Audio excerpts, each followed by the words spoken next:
So this is nice and warm. I just went off the dryer. And this is spinning and has about 6 more minutes. That's awesome. I didn't see any ice in it. I don't think there's any ice in the icing. There's a lot of ice. Oh, really? Yeah. Is it solid? Yeah. Yeah. Looks like it's.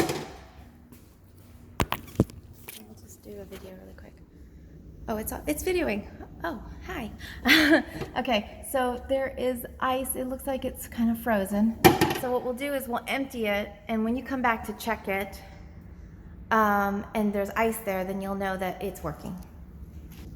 FYI, the water works. I've just that's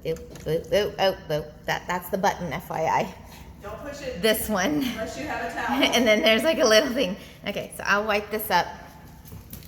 Sorry about this mess. Ooh, I'm already starting to clean, sanitize. Okay. Sanitize. Actually, it has the layer of plastic on it, so you can take that off when you move in. Okay.